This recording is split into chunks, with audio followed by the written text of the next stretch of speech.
목회가 계회를 할 때, 설교할 때 주로 쓰는 그런 말씀이고, 또 설교자가 없다 하더라도 이 말씀을 읽고 회의를 시작하는 그런 사례가 영국도 있고 미국도 있고 하다는 예를 듣습니다.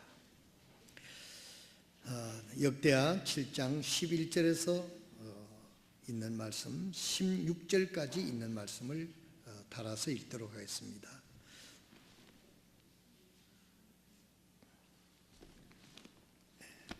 원래는 10장 14절만 하려고 했는데 11절에서부터 16절까지 달아서 읽도록 하겠습니다. 이와 같이 솔로몬이 주의 집과 왕의 집을 완성하고 솔로몬의 마음속에서 떠올라 주의 집과 자기 집을 만들고자 한 모든 것을 형통하게 이루니라.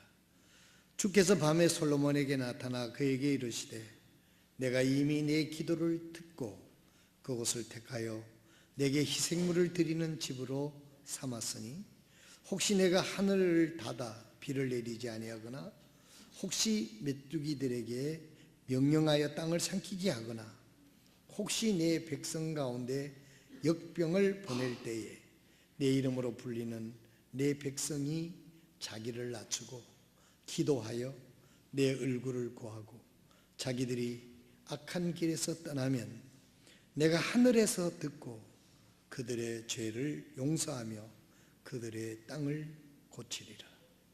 이제 이곳에서 드리는 기도에 내가 눈을 열고 귀를 기울이니 이는 내가 이제 이 집을 택하고 거룩히 구별하여 내 이름이 거기에 영원히 있게 하려 하였기 때문이라. 내 눈과 내 마음이 영구히 거기 있으리라. 아멘. 14절을 한 번 더 읽겠습니다. 내 이름으로 불리는 내 백성이 자기를 낮추고 기도하여 내 얼굴을 구하고 자기들의 악한 길에서 떠나면 내가 하늘에서 듣고 그들의 죄를 용서하며 그들의 땅을 고치리라. 지난 한 주간 우리나라에서 일어나는 여러 가지 역사적인 사건들을 보면서 하나님께서 우리 민족을 축복해 주시는구나, 그런 생각뿐이 저는 하지를 않았습니다. 저는 어느 정당에 속하지도 않고 어느 정당을 특별히 그렇게 하는 사람이 아닙니다. 이렇게 된 것이 어느 정치인이 잘한 면도 물론 있겠습니다만은 이것은 하나님의 역사가 아니면은 이렇게 이루어질 수가 없겠구나 하는 생각이 들었기 때문에 그래요. 그동안 지난 70여 년 동안 분단된 나라가 양국의 정상들이 38선을 넘나들면서 화기애애한 분위기로 민족의 평화를 논의하는 이 사건 자체가 전 세계인들에게 주목이 됐다는 거죠. 전 세계 3,000명의 기자가 한국에 와가지고요, 그 프레스 센터를 세워놓고 그 일거수일투족을 전부 다 타전을 해서 자기 나라에 보내는 거예요.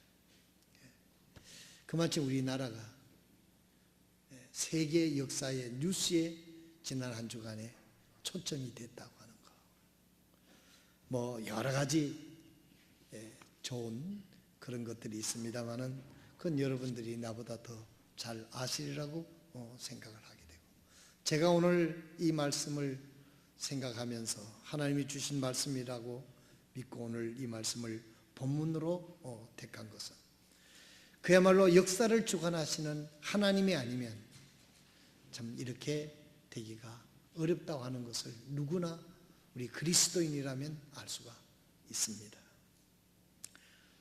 신문에 보니까, 국민일보 신문에 보니까 어느 큰 교회에서는 매주 금요일마다 200여 명의 성도들이 모여서 민족의 통일을 위해서 기도하기를 12년이라고 그렇게 신문이에요. 그런데 그동안 아무런 조짐이 일어나지 않고 더 관계는 악화되어가는 이런 환경을 보면서도 매주 금요일 모여서 이 문제를 놓고 기도했더니 드디어 하나님 우리의 기도를 들으셨다다 하는 그 이야기를 신문에 기고를 한 것을 보고 축복이 됐습니다. 그래서 그분들의 그 제목이 뭐냐면 하나님은 우리의 기도를 이루어 주신다 하는 것이 글의 제목이었어요. 12년 동안 뭐 자기 자식을 위해서 자기 뭐를 위해서 그런 기도가 아니라 정말 이 나라 이 민족 또 북한의 그 억눌림 속에 신앙의 자유가 없는 그 민족을 향해서 통일을 위해서 12년 동안 매주 밤에 10시에 모여가지고 200명이 모여서 12년을 기도했다는 얘기를 듣고 참 감동이 됐고 이런 그리스도인도 우리나라도 있구나. 그러니까 우리나라 1200만 크리스찬이 뭐 한 번씩 기도하든지 뭐 정기적으로 기도하든지 기도하지 않은 그리스도인이 어디 있겠어요? 통일을 위해서. 그 기도의 결실이 이번에 이루어지지 않겠는가. 뭐 앞으로 어떻게 될지 속단할 수는 없지만은 지난 한 주간의 결과만 보더라도 참 하나님의 역사였다. 그런 생각을 하고 하나님 앞에 감사하지 않을 수가 없습니다. 오늘 우리들의 신앙이라는 게요, 우리가 하나님의 자녀라면서 하나님의 백성으로 하나님의 보호 속에 살기를 바라면서 하나님과 소통이 없다고 하면 그것은 기쁨이 신앙이라고 할 수가 없는 거죠. 오늘 이 사건은 솔로몬이 성전을 완성한 후에 하나님 앞에 기도를 하고 일천 번제를 드린 후에 하나님이 솔로몬에게 놀라운 응답을 하시지 않습니까? 오늘 이 기도는 두 번째 솔로몬의 기도를 하나님께서 응답해 주시는 그런 말씀입니다. 여기 역대하 8장에 보면 킹제임스 우리 그 성경에 보면 하나님께서 솔로몬에게 두 번째 나타남에 대해서 이렇게 말씀한 것이 오늘 본문 말씀 11절에서부터 쭉 이렇게 나오는 말씀인 것입니다. 11절에 보면 이렇습니다. 이와 같이 솔로몬이 주의 집과 왕의 집을 완성하고 솔로몬의 마음속에서 떠올라 주의 집과 자기 집에 만들고자 한 모든 것을 형통하게 이루니라 그랬습니다. 우리는 여기서 솔로몬이 그야말로 비전이 있었다는 것이죠. 자기 집을 믿음으로 세우고 또 뿐만 아니라 하나님의 전을 세우는 것으로 볼 수 있는 그것을 하고자 하는 믿음이 있었다는 것이죠. 사랑하시는 성도 여러분, 오늘 우리는 하나님의 능력 아래 살면서 하나님이 어떤 일을 나를 통해서 이루시기를 원하십니까? 솔로몬이 주의 집과 왕의 집을 완성하고 이렇게 이야기했던 것을 볼 수가 있습니다. 솔로몬은 왕의 집이라고 하는 것은 자기 가정이죠. 자기 집을 얘기를 하는 것입니다. 그의 비전 속에서는 주의 집을 완성하고 자기 집을 믿음으로 완성하고자 하는 그런 목표가 있었겠지요. 오늘 아침 저희 교회 성도들에게도 여호수아뿐만 아니라 여호수아도 가나안 땅을 점령하고 또 믿음이 흩어져 가는 그런 백성들을 바라보면서 여호수아는 간증합니다. 선포합니다. 나와 네 집은 여호와만 섬기기로 결심을 한다. 너희들이 자꾸 이렇게 마음이 빼앗겨서 우왕좌왕할 것이면 너희들이 결정을 해라. 강 건너편에 섬기던 이방신을 섬기던 때가 좋고들랑 그대로 돌아가고 정말 하나님의 은혜를 깨닫고 하나님을 믿는 믿음이 좋은 것을 너희들이 알았다고 하면 중간 사이에서 왔다 갔다 하지 말고 확실하게 믿음을 정해서 가기를 바란다. 그래서 나와 네 집은 여호와만 섬기느라. 사랑하시는 동부교회 성도 여러분, 우리 모두에게 그런 목표가 있지만 오늘 아침 우리는 다시 한번 솔로몬의 그 행적을 우리가 살펴보면서 나의 집을 믿음으로 잘 가꾸고 있는가? 믿음으로 잘 세우고 있는가? 내 믿음은 어떻고 우리 가족의 믿음은 어떻고 내 자녀의 믿음은 어떤가? 이런 것들을 한번 생각하고 다른 목표보다도 우리 가정이 믿음의 가정을 세워야 되겠다. 하나님의 말씀을 붙잡고 하나님이 쓰실 수 있는 사람, 우리 자녀들이 앞으로 점점 험하게 가는 이 세상에서 우리 자녀들이 살아갈 수 있는 무기는 믿음뿐이 없는데, 여러분 얼마 전까지만 하면 세상 좋다는 얘기를 많이 했습니다. 그런데 요즘에 세상 좋다는 말 하는 사람 좀 적습니다. 세상 좋을 거 한 개도 없어요, 여러분. 뭐 자동차가 나와서 빨리 가고, 여러분 옛날에 걸어다니고 10리 20리 걸어다닐 때도 그때도 좋았어요. 그러면 요즘에 무슨 비행기가 생기고 자동차가 생기고 아파트가 생활이 편리해졌다고 해서 세상 살기가 옛날보다 좋다는 얘기는 아니지 않습니까? 모두 걱정이 앞서요. 앞으로 우리의 자녀들이 이 제약이 관영하는 이 세상에 어떻게 쟤들이 살아갈까 하는 그런 걱정을 우리가 하고 살고 있지 않습니까? 그래서 그 걱정 때문에 죽자 살자 우리 한국에서는 학벌을 쌓아야 좋은 데 직장을 가고 그럴 거니까. 여러분 우리나라에도 지금요 일자리가 없다고 그랬는데요, 일자리가 없는데 왜 외국 사람들이 250만 300만이 들어와서 삽니까? 나는 내 개인적으로 철학이 부재해서 그렇다고요. 정부에서 중소기업에다 돈 줘가면서 거기가 취직을 하면 대기업과 차액되는 거를 정부에서 지원해 주겠다고 그런 얘기를 하고 있지 않습니까? 그게 잘 집행이 되는지 안 집행이 되는지 그건 잘 모르겠습니다만은 이 중소기업에 가서도 젊은이들이 일을 할 수 있도록 유도하기 때문에 하기 위해서 그렇게 하는 거 아닙니까? 왜 대기업에 가서만 일을 해야 되고 이 중소기업에 약한 데 가서 일을 하면 안 되느냐? 나는 이것이 우리 국민들이, 청년들이 철학의 부재라고 생각합니다.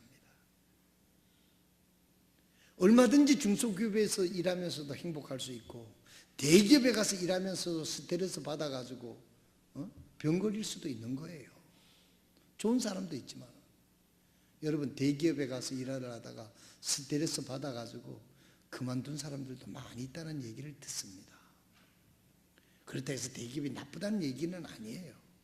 대기업에 가서 일하는 사람도 행복한 마음을 가지고 즐거움을 가지고 일을 해야만 그게 좋은 직장이고, 중소기업에 그런 험한 일을 하고 좀 남이 알아주지 않는 데서도 일을 해도 자부심을 가지고 성취감을 가지고 살아갈 수 있다면은 그게 좋은 직장이 되는 거지요.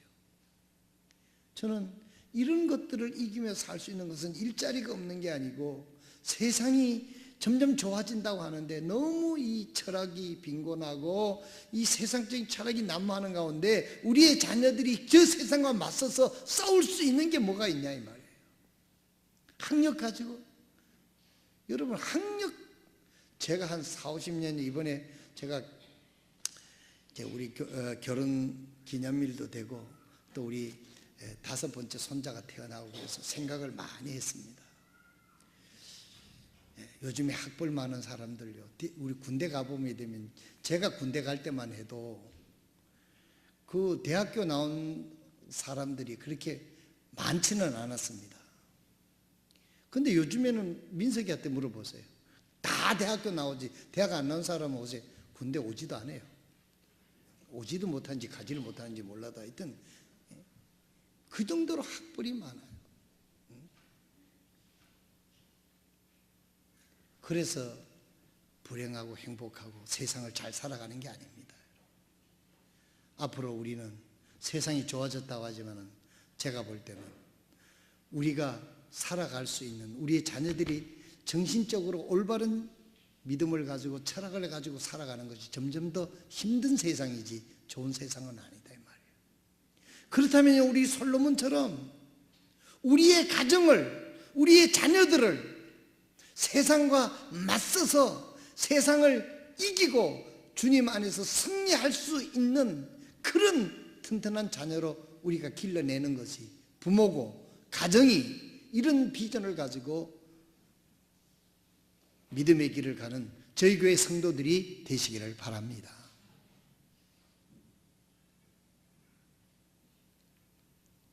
하나님을 의지하고 세상에 어떤 시련이 없고 세상에 어떤 유혹이 있고 세상에 어떤 스트레스가 있다 하더라도 주님과 더불어 그것을 이겨내고 물리치고 통과할 수 있는 그 하나님과의 그런 관계 속에서 오는 믿음을 가지고 튼튼한 믿음을 가진 자녀들을 길러내야 되는 겁니다.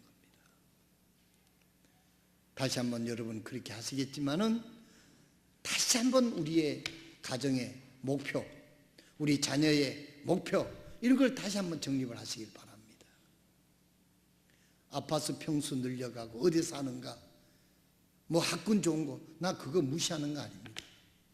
그렇지만 그것보다도 더 좋은 것은 우리의 자녀들이 믿음의 주님을 믿고 구원받고 하나님의 약속 위에서 세워져 가는 그런 믿음의 인격으로 가느냐, 거기에 초점을 맞추고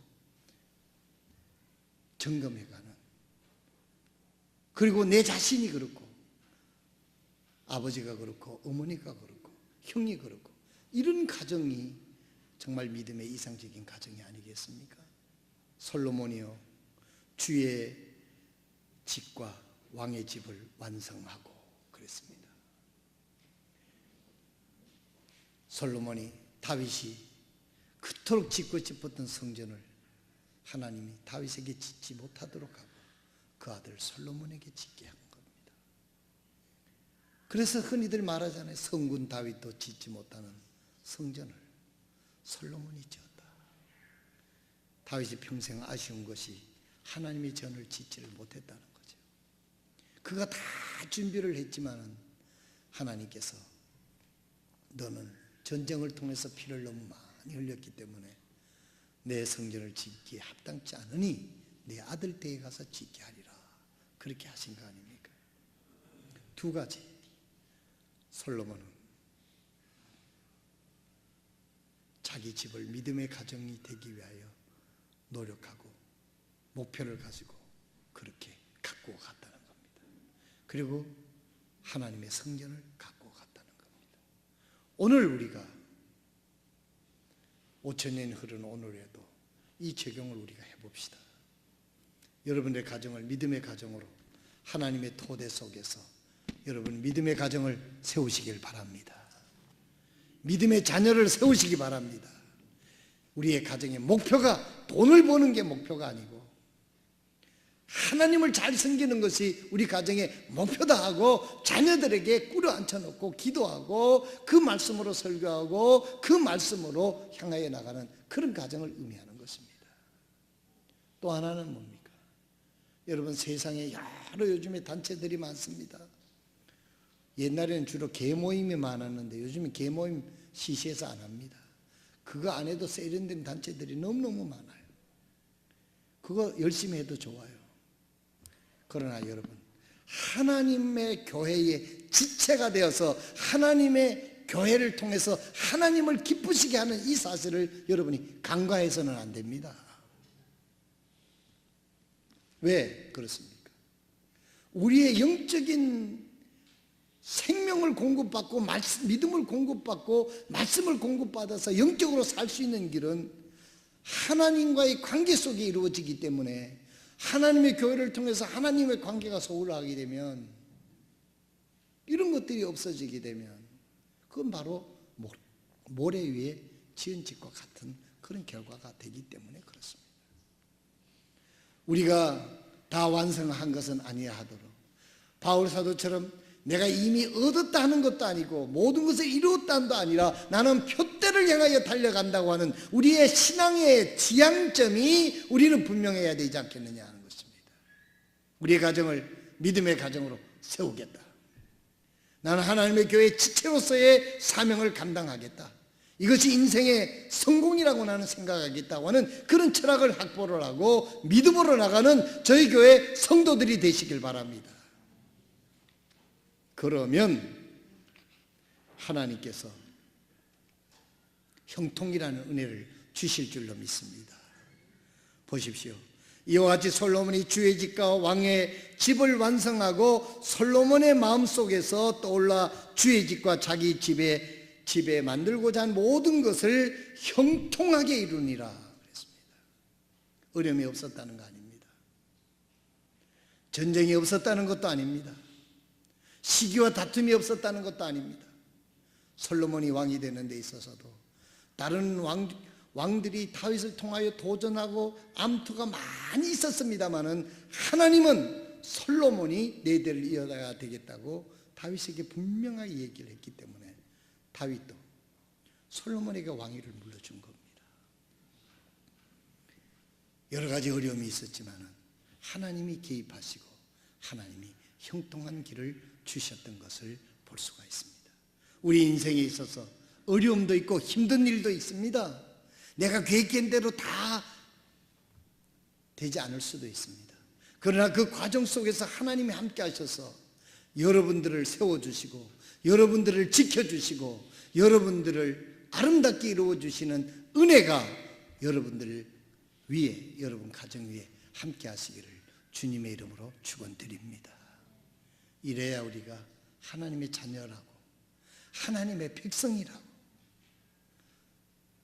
하나님 앞에 인정받고 세상에서도 하나님의 백성이 저기에 있다라고 이야기하지 않겠습니까? 주께서 밤에 솔로몬에게 나타나 12절입니다. 주께서 밤에 솔로몬에게 나타나 그에게 이르시되. 사랑하시는 성도 여러분, 여러분들은 하나님이 여러분들에게 나타나신 적이 있습니까?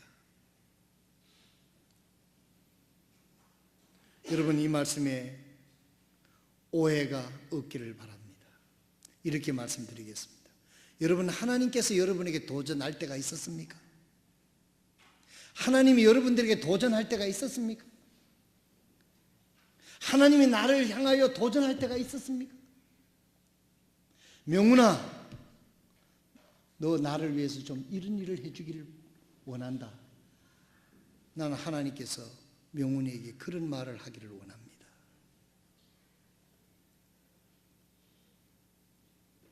경환아, 너는 나를 위해서 저 아프리카에 가서 선교사가 되지 않을래? 그렇게 말한 적이, 내가 했다고 지금 하나님이 한 얘기는 아니고 그렇게 한 적이 혹시 있느냐 이 말. 예를 들어서 얘기한 거다.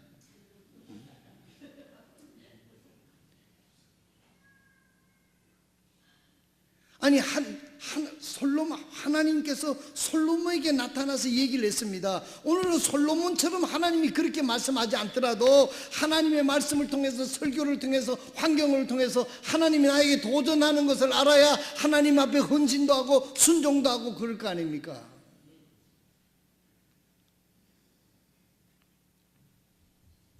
주께서 밤에 솔로몬에게 나타나 그에게 이르시되, 내가 이미 내 기도를 듣고 이곳을 택하여 내 희생물을 드리는 집으로 삼았으니. 하나님께서 솔로몬의 가정을 기뻐 받으셨다는 거죠. 그리고 이 솔로몬이 드리는 예배를 하나님께서 받으시고 하나님께서 솔로몬에게 응답을 하시고 있는 것입니다. 오늘날 숱한 예배를 드리지만 하나님을 만나지 못하는 예배가 너무 많다고 하는 것이 오늘날 21세기의 설교학자들의 이야기입니다. 그래서 설교자들이 설교하기가 싫은 거예요.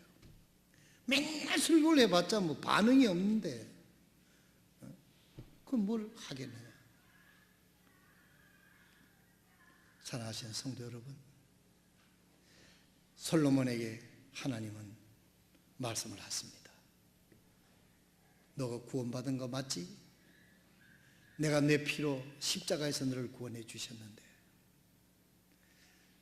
내가 너를 어디를 가든지 지켜줄 건데 너는 나를 위해서 이렇게 좀 살지 않을래? 이렇게 해주지 않을래? 하나님께서 여러분들에게 그렇게 말씀해 주시는, 그 왔을 때 여러분 예라고 말할 수 있는 여러분들이 되시기를 진심으로 바랍니다. 7장 13절에 보면 혹시 내가 하늘을 닫아 비를 내리지 아니하거나 혹시 메기들에게 명령하여 딸을 삼키지 하거나 혹시 내 백성 가운데 역병을 보낼 때에, 성도 여러분, 여러분에게 앞이 막막할 때가 있지 않습니까? 왜 내 기도는 들어지지 않을까? 하나님이 아니고는 이 문제가 해결될 수가 없다라고 하는 그런 절박한 상황. 여러분, 겉은 안 그런 척해도 속은 그럴 때가 많지 않습니까? 여러분은 어떤지 모르도 저는 그럴 때가 많습니다. 그럴 때 하나님 앞에 기도합니다. 하나님, 도대체 무엇 때문에 그렇습니까? 내 죄악 때문에 그렇습니까? 나의 불순종 때문에 그렇습니까? 나의 게으름 때문에 그렇습니까?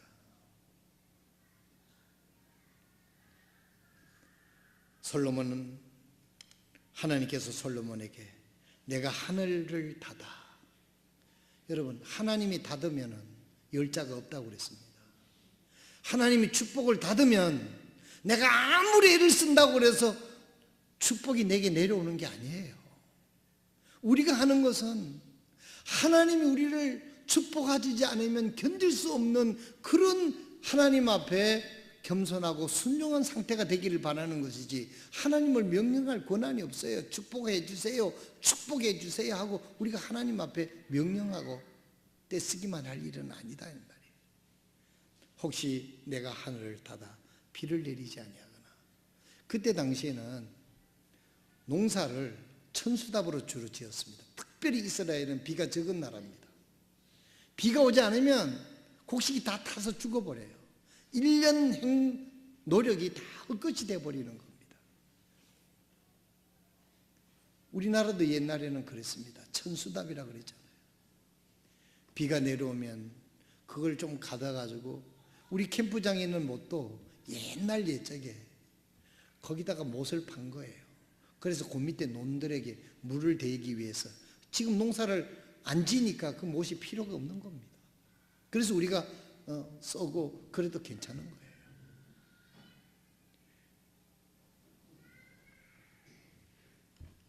하나님이 우리의 삶을 축복하시지 않으면 내가 직장 못 다닙니다. 하나님 직장 주지 않으면 직장 다니고 싶어도 못 다닙니다. 대기업이고 소기업이고 상관없이 못 다닙니다. 하나님이 생명 지켜주시지 아니하면 저는 가끔 이제 그런 생각을 많이 합니다. 하나님이 축복하시지 않으면 우리가 이룰 수 있는 게 뭐가 있겠는가? 젊었을 때야 열심히 하면 된다, 힘도 믿고 뭐도 믿고 그랬지만 이제 나이가 되니까 믿을 게 아무것도 없어요. 힘도 못 믿겠고 뭐 그런 게 없습니다. 더 하나님을 의지하는 수밖에 없는 것이죠. 맺기들이 명령하여 딸을 삼키게 하거나 혹시 내 백성 가운데 역병을 보낼 때에, 어떤 집은 그런 얘기를 해요. 돈을 좀 막 모아가지고 할 때 되면 뭔 사건이 터져서 그 돈을 그만 폭삭 쓰게 된다는 거예요. 믿지 않는 사람 집에 가면 그런 얘기 많이 들을 겁니다. 여기 그런 거예요. 농사를 잘 지어놔서 막 그런데 메뚜기 와서 싹 먹어버리면 뭐가 어떻게 되겠어요? 무슨 얘기입니까? 무엇인가가 내 인생에 있어서 정상적인 이것이 아닐 때, 상식적이 아닐 때 어디를 쳐다봐야 됩니까? 양사방이 아무리 쳐도 답이 없을 때 위를 쳐다보라는 뜻이죠. 하나님을 쳐다보라는 뜻이죠. 14절의 답을 하나님 말씀합니다. 내 이름으로 불리는 내 백성이 자기를 낮추고 여기 오늘 14절이 모든 해답이 있습니다. 하나님으로부터 해답을 얻으려면 우리 자신을 낮춰야 됩니다. 겸손해야 됩니다. 우리가 겸손하지 않기 때문에 하나님께 나오지를 않습니다. 하나님께 기도하지 않습니다. 하나님을 바라보지 않습니다. 하나님의 능력을 사모하지 않습니다. 하나님은 오늘 우리에게 말씀합니다. 낮추라고 얘기합니다. 우리나라가 민족적으로도 낮추어야 됩니다. 지하자원도 땅덩어리도 작은 나라가 뭐 믿을 게 있다고. 지금 세계의 140, 50개 나라 가운데 20개 나라 속에, 잘 사는 나라 속에 들어간 것, 이거 기적 아니고 축복 아닙니까? 지금 목에다 힘줄 때가 아니에요. 우리 민족들도 마찬가지입니다. 우리나라도 겸손해야 됩니다. 정치인들도 겸손해야 됩니다. 국민을 위하고 나라의 이익을 위해서 생각해야지, 자기들 정권 잡고 자기들 정권 유지하기 위해서 그렇게 하면 안 되는 거죠. 하나님의 은혜로 여기까지 왔습니다. 우리 민족은 더 낮추어야 됩니다. 더 겸손해져야 되는 것입니다. 그 다음 낮추기만 한다고 자기 비하만 하라는 뜻이 아닙니다. 낮추어야만 기도할 수 있기 때문입니다. 우리 개인적으로도 그래요. 낮추지 않으면 기도하는 시간이 없어요. 자기가 다 해버리지 뭐. 하나님의 도움을 구할 필요도 없어요. 자기가 다 하니까, 다 할 수 있으니까 낮춰야 됩니다. 기도하여 내 얼굴을 구하고 하나님 앞에 자주 나가야 된다는 거예요. 왕 앞에 자주 나가야 된다는 겁니다. 하나님과 교제해야 된다는 것이죠. 그리고 악한 길을 떠나면 내가 하늘에서 듣고 그들의 죄를 용서하며 그 땅을 고치리라 그랬습니다. 사랑하시는 성도 여러분, 오늘 두 가지로 말씀을 드렸습니다. 우리 가정을 믿음의 가정으로 다시 한번 굳건히 세우고자 하는 구체적인 하나님의 요구 앞에 우리 모두는 아멘으로 응답하고 거기에 여러분이 마음을 다할 수 있는 은혜가 있기를 바랍니다. 두 번째로 하나님의 교회를 세워서 하나님의 말씀을 듣고 하나님의 얼굴을 구하고 하나님께 기도하는 것 게을리하지 않으면 하나님께서 우리를 통해서 위대한 역사를 이루겠다고 말씀하고 있습니다. 이제 말씀을 접습니다. 오늘 하나님께서 여러분들에게 주시는 메시지는 무엇입니까? 우리 가정을, 우리의 자녀를, 우리 부부가 믿음으로 올바로 세우고자 하는 이 가장 큰, 이것을 가장 큰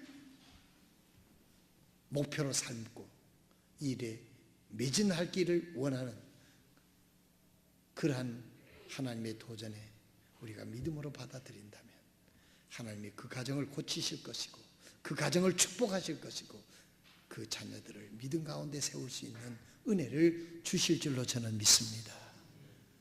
하나님이 솔로몬을 형통케 하셨다 그랬잖아요. 하나님이 형통케 했다 그랬잖아요. 하나님의 말씀이, 하나님의 성령이, 하나님께서 그 가정을 붙잡아 주시고 세워주시고 자녀가 밖으로 못 나가도록, 그 길로 못 가도록 하나님이 막아주셔야 되는 거지. 누가 할 수 있겠어요?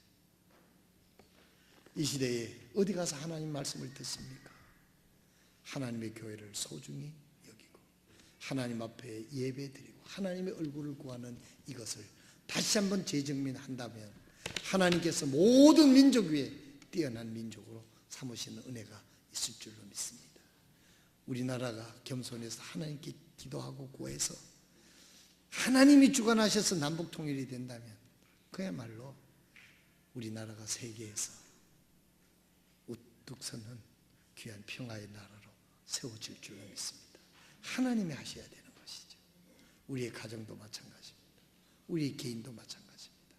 오늘 이 아침에 더욱 겸손하게 하나님 앞에 바쁘다고, 세상 일에 바쁘다고, 세상 일락에 빠져서 하나님을 등하게 하는 그런 모습이 있다면 이것이 바로 하나님께서 주시는 귀한 축복의 메시지로 알고 다시 한번 여러분들의 믿음이 새롭게 정립되는 은혜가 있기를 주님의 이름으로 축원드립니다.